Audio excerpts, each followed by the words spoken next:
বীরভূমের বোলপুরের পরিচিত টোটো চালক সুকেশ চক্রবর্তী দীর্ঘদিন ধরেই বিভিন্ন সামাজিক ও রাজনৈতিক ইস্যুতে নিজের টোটোর পিছনে ব্যঙ্গচিত্র লাগিয়ে প্রতিবাদ জানিয়ে আসছেন।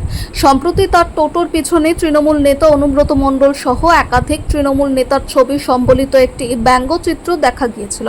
তবে কয়েকদিনের মধ্যেই সেই ব্যঙ্গচিত্রটি হঠাৎ উধাও হয়ে যায়।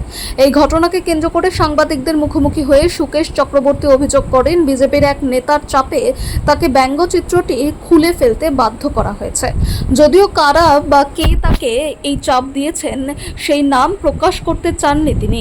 সুকেশের দাবি, তৃণমূল সরকার ক্ষমতায় থাকাকালীনও তার প্রতিবাদী ব্যঙ্গচিত্র নিয়ে কখনো এমন পরিস্থিতির সৃষ্টি হয়নি, কিন্তু বর্তমান বিজেপি সরকারের আমলে তাকে এই অভিজ্ঞতার মুখোমুখি হতে হয়েছে বলে অভিযোগ করেন তিনি। তবে এই ঘটনায় তিনি পিছিয়ে যাওয়ার পাত্র নন বলেও স্পষ্ট জানিয়েছেন। তার বক্তব্য, ভবিষ্যতেও বিভিন্ন সামাজিক ও রাজনৈতিক বিষয় নিয়ে টোটোর পিছনে নতুন ব্যঙ্গচিত্র লাগিয়ে নিজের মত প্রকাশ অব্যাহত রাখবেন। ঘটনাকে ঘিরে ইতিমধ্যেই বোলপুরের রাজনৈতিক মহলে নতুন করে জল্পনা শুরু হয়েছে।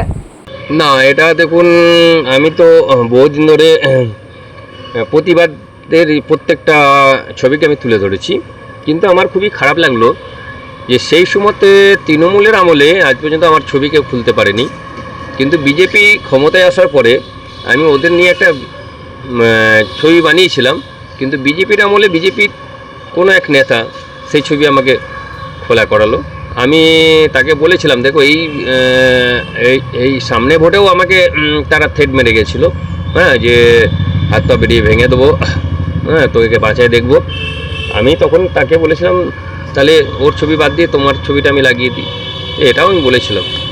তা পরে আমাকে অনেকবার ফোন করেছিল, কিন্তু আমি কথাটা কান দিইনি। পরে দেখছি আমি বিশ্বভারতী ঢুকেছিল, তখন আমি ভাড়া ধরছিলাম, তখন আমার ব্যানারটা ওদের ছেলে দিয়ে খুলিয়ে দিল আর কি।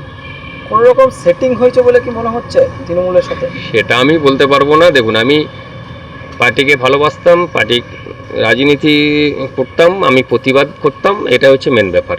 ঠিক আছে, কে কার সঙ্গে সেটিং আছে এটা বলা আমার হয়তো ভুল হবে, ঠিক আছে, আমি এটা বলতে চাই না, কিন্তু এটা খুলে আমার খুবই খারাপ লেগেছে। আমি সেই জন্য দেখছেন রবীন্দ্রনাথের প্লেন ছবি করে দিয়েছি। আমি ভাবলাম তার প্রতিবাদ করব না, কারণ প্রতিবাদের এতদিন প্রতিবাদ করে এসে আমার বর্তমানে আমাদের ক্ষমতায় আসার পরে আমার প্রতিবাদের ব্যানার যদি বিজেপির কেউ খুলে দেয়, তাহলে সেটা খারাপের ব্যাপার ছাড়া আবার কি। আপনারা কি জেলা সভাপতিকে কি জানিয়েছেন এই বিষয়ে?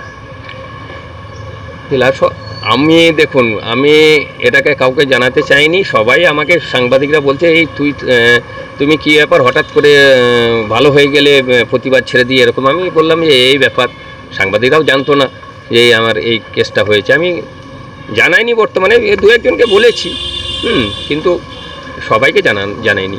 তাহলে খুবই খারাপ লাগছে কি? খারাপ তো অবশ্যই লাগছে। সেই সময়তে কেউ আমার খুলতে পারেনি, এই মুমেন্টে খুলিয়ে দিল, এটা তো আমার খারাপ লাগছে। তাহলে এরপর কি আর প্রতিবাদ করবেন না? আমরা প্রতিবাদ করবো না কেন? আমি আবার একটা বানিয়েছি, ঠিক আছে, আমি বানাবো। ওইটা খারাপ লেগেছে, ওটা খুলে দিয়েছে, ওটা খারাপ লেগেছে। আমি বানিয়েছি আবার একটা, আমি আজকালের মধ্যেই আমার একটা ব্যানার লাগবে, আপনারা দেখতে পাবেন, ঠিক আছে, আমি একটা বানিয়েছি, ওটা লাগাবো। এরপর যদি আবার আপনি বাধা সৃষ্টি হন?